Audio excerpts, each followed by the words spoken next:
À l'intérieur de nous, on a tout un côté rationnel et émotionnel. C'est important d'avoir les deux côtés. Là où il y a un danger, c'est quand la personne est dans les extrêmes. Soit qu'elle est seulement rationnelle ou soit qu'elle est seulement émotionnelle. Souvent, on va voir ça quand ça va pas très bien dans la vie. Quand ça va pas bien, quand t'arrives des coups durs. Soit la personne va devenir hyper rationnelle, ou ce qu'elle va tout expliquer, qu'elle va en parler, qu'elle va tout gérer, qu'elle va tout contrôler, qu'elle va tout planifier. Là. On peut voir ça lors d'un décès d'un membre de la famille ou quelqu'un de proche. Ou bien la personne va tomber dans son côté émotionnel, où ce que là, c'est l'émotion qui prend le dessus.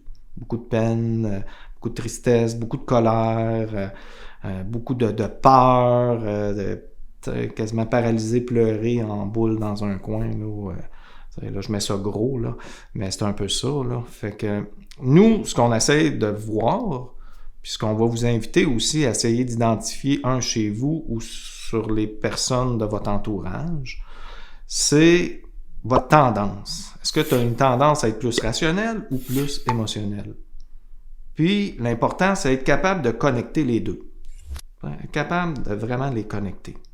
Donc, si tu as une tendance à tout expliquer, à vouloir comprendre, bien, c'est important que tu connectes et que tu ailles voir l'émotion que tu vis en dessous. Pareil que si tu as une tendance à prendre les choses avec beaucoup d'émotivité, bien, c'est important d'être capable de te connecter justement pour pouvoir te mettre en action pour faire des changements. C'est-à-dire d'essayer de comprendre puis de trouver des solutions. Pas juste parler du problème puis que ça soit envahissant, mais chercher aussi des solutions. Fait que je vais vous inviter à le faire avec votre entourage. Pareil comme quand vous arrivez dans nos services, nous on essaie d'identifier vous en êtes où. Puis on essaye aussi de connecter les deux côtés. Fait que si tu es en train de m'expliquer la scène, comment que ça s'est passé, c'est sûr, moi je vais aller vérifier, ça t'a fait vivre quoi comme émotion.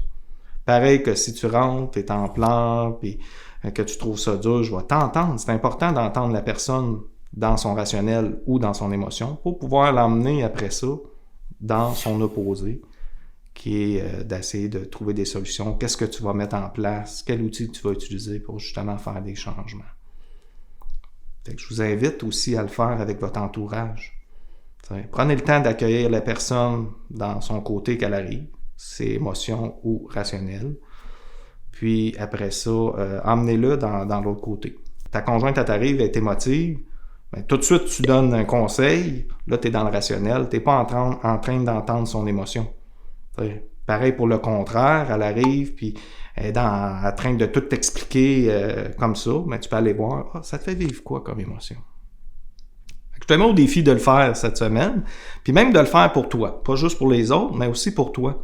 De dire, là, j'ai une tendance à tout expliquer, ou j'ai le goût de donner un conseil, mais c'est quoi ça me fait vivre finalement comme émotion?